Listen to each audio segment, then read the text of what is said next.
जब हरी भूरी लता वाइन आर्यन की तरफ बढ़ी तो उसका पहला इंस्टिंक्ट पीछे हटना था। लेकिन वो लता किसी हथियार की तरह नहीं बल्कि एक सहारा बनकर आई। स्थानीय लोग जो उसकी तरफ आ रहे थे वे साधारण किसान नहीं थे। उनके वस्त्र चमकीले थे और उनकी मुद्रा आत्मविश्वास से भरी थी। उनमें से एक लंबी और दुबली पतली महिला, जिसके बाल पत्तियों और फूलों से गुंथे हुए थे, आगे बढ़ी। उसकी आंखें गहरे जंगल के रंग की थीं। शांत हो जाओ बाहरी, हम तुम्हें नुकसान नहीं पहुंचाएंगे, महिला ने एक ऐसी भाषा में कहा जो आर्यन को समझ नहीं आई, लेकिन उसके मानाकोर के कंपन ने सीधा उसके दिमाग में अनुवाद कर दिया। ये आर्केनिस का पहला नियम था, माना विचारों को भाषा से ज्यादा तेजी से संचारित करती है। आर्यन ने धीरे से सिर हिलाया। मैं कहाँ हूँ? तुम अकेशिया के बाहरी मैदानों पर हो, महिला ने जवाब दिया। उसके हाथ में मौजूद लता अपने आप मुड़कर एक छोटी टोकरी बन गई। तुम शून्य से प्रकट हुए। क्या तुम दरार पार करने वाले रिफ्ट क्रॉसर हो? दरार? शून्य? आर्यन ने केवल सिर हिलाया। उसने अपनी कहानी बताने की कोशिश नहीं की। मैं पृथ्वी से हूँ, मैं विज्ञान पढ़ता हूँ, और मैं रात में सो रहा था क्योंकि वो जानता था कि यह यहाँ निरर्थक होगा। महिला का नाम मीरा था और वो पास की बस्ती की एक नोविस वाटरमेज थी। मीरा और उसके साथी आर्यन को सतलज बस्ती सप्ततत सेटलमेंट तक ले गए, जो सप्ततत्व अकादमी के सुरक्षा घेरे के पास एक छोटा गांव था। ये बस्ती भी एक तैरते हुए द्वीप पर टिकी थी और यहाँ के घर विशाल, चमकीले और पत्थरों और पौधों के जादू से बुने हुए थे। वहां पहुंचने पर आर्यन को एक प्राथमिक चिकित्सा केंद्र में ले जाया गया। केंद्र के भीतर एक वृद्ध व्यक्ति बैठा था जो अपने हाथों से सुनहरी रोशनी निकाल रहा था और पास बैठे एक घायल मजदूर के कटे हुए हाथ पर लगा रहा था। रोशनी पड़ते ही कटी हुई त्वचा जुड़ने लगी। जादू, वास्तविक जीवित जादू। मीरा ने वृद्ध चिकित्सक से बात की और उन्होंने तुरंत आर्यन को जांच पड़ताल के लिए एक आरामदायक कमरे में बिठाया। तुम्हारे शरीर में कोई चोट नहीं है, वृद्ध ने अपनी जांच पूरी करते हुए कहा, लेकिन तुम्हारे माना चैनल्स अव्यवस्थित, डिसरप्टेड हैं। ये वैसा ही है जैसे कोई बिजली के तार को जबरदस्ती उलझा दे। माना चैनल्स? ये क्या है? आर्यन ने पूछा। वृद्ध ने मुस्कुराकर जवाब दिया, तुम बिल्कुल नए हो। मैं गुरु आरव हूँ और मैं तुम्हें आर्केनिस का सबसे बुनियादी, सबसे महत्वपूर्ण सत्य बताता हूँ। आरव ने अपने हाथ को हवा में घुमाया। उनकी उंगलियों के सिरे पर एक नीली चमकती हुई गेंद प्रकट हुई। ये नीली गेंद स्थिर नहीं थी, वो धड़क रही थी। हमारे संसार में हर जीवित प्राणी, चाहे वो पक्षी हो, जानवर हो या आदमी, जन्म से ही अपने साथ एक ऊर्जा केंद्र लेकर पैदा होता है। इसे माना कोर कहते हैं, आरव ने कहा। उन्होंने गेंद को आर्यन के सीने की ओर इशारा किया। ये कोर तुम्हारे हृदय के पास स्थित होता है। यह अदृश्य होता है, लेकिन यही वो एंटेना है जो तुम्हें आर्केनिस की अनंत ऊर्जा यानी माना से जोड़ता है।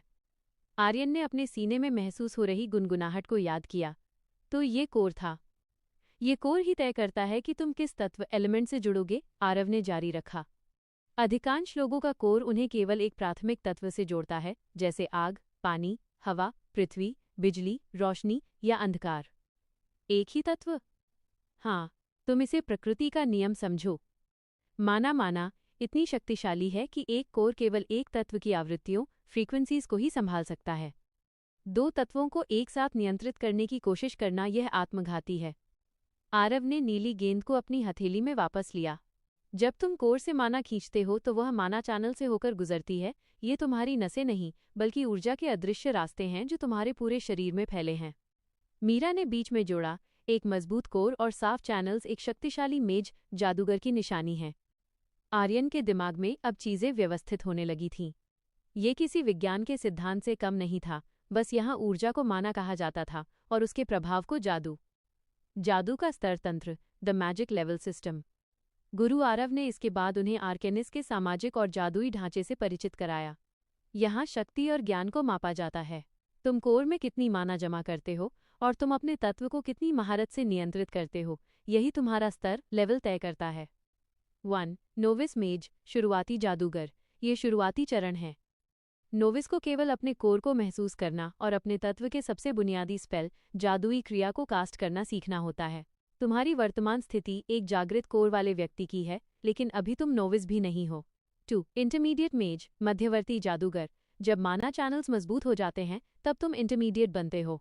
यहाँ तुम संयोजन, कॉम्बिनेशन और जटिल स्पेल सीखते हो। आर्केनिस में ज्यादातर सैनिक और दैनिक उपयोग के जादूगर इस स्तर पर होते हैं। 3. एडवांस्ड मेज, उन्नत जादूगर। ये वो स्तर है जहां तुम युद्ध के मैदान पर बड़े प्रभाव डाल सकते हो।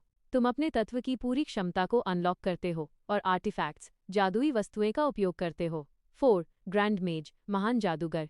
यह सबसे दुर्लभ और सम्मानित स्तर है। ग्रैंड मेज प्रकृति के नियमों को लगभग मोड़ सकता है। हर देश में मुट्ठी भर ही ग्रैंड मेज होते हैं। तो मैं अभी शून्य पर हूँ? आर्यन ने पूछा। हाँ, मीरा ने हंसते हुए कहा, लेकिन तुम्हारा कोर जागृत है। इसका मतलब है कि तुम इस खेल में हो। आरव ने गंभीर होते हुए कहा, तुम्हें सप्ततत्व अकादमी जाना होगा। वहां तुम्हारा जागृति समारोह, अवेकनिंग सेरेमनी होगा। वहां के पत्थर तय करेंगे कि तुम किस तत्व से जुड़े हो। जैसे ही आरव ने ये कहा, आर्यन के भीतर एक अजीब डर पैदा हुआ। उसने सपने में भी रंगों का तूफान देखा था, बहुत सारे रंग। और जब उस गोब्लिन ने पानी की फुहार मारी थी तो उसने अनायास ही हवा की ढाल, विंडशील्ड बनाई थी। अगर उसका कोर एक से ज्यादा तत्व दिखाता तो? क्या ऐसा संभव है कि किसी का कोर एक से ज्यादा तत्व से जुड़ा हो? आर्यन ने आवाज में पूरी सहजता लाने की कोशिश करते हुए पूछा। आरव और मीरा दोनों का चेहरा आश्चर्य से बदल गया। बिल्कुल नहीं, आरव ने लगभग चिल्लाते हुए कहा। इतिहास में कुछ पागल किंवदंतियां हैं, लेकिन वे हमेशा दुखद अंत पर खत्म हुईं। अगर किसी के कोर में दो तत्व टकराएंगे तो कोर फट जाएगा। माना ओवरलोड से प्राणी की तुरंत मृत्यु हो जाएगी। यह आर्केनिस का अटल नियम है। आर्यन ने अपने सीने में महसूस हो रही गुनगुनाहट पर ध्यान केंद्रित किया। वो गुनगुनाहट दो अलग अलग सुरों में बजती हुई महसूस हुई। उसने फैसला किया, यह रहस्य किसी को नहीं बताना है। अगर ये दुनिया जान गई कि वो एक मल्टीपल एलिमेंट व्यक्ति है तो वो अध्ययन का विषय बन जाएगा, या इससे भी बुरा एक खतरे के रूप में खत्म कर दिया जाएगा। मीरा ने उठते हुए कहा, चलो हम तुम्हें अकादमी के द्वार तक पहुंचाते हैं। वहां का मुख्य द्वार केवल माना से खुलता है। आर्यन उठ खड़ा हुआ। उसने बाहर के तैरते द्वीपों, क्रिस्टल टावर और हवा में बुनी हुई ऊर्जा रेखाओं को फिर से देखा। ये एक भयानक और शानदार दुनिया थी और अब वह इसका हिस्सा था। तैयार हो? आरव ने पूछा। आर्यन ने गहरी सांस ली। तैयार। मुझे इस दुनिया के सारे नियम सीखने होंगे। वो जानता था कि उसका पहला काम छिपना था।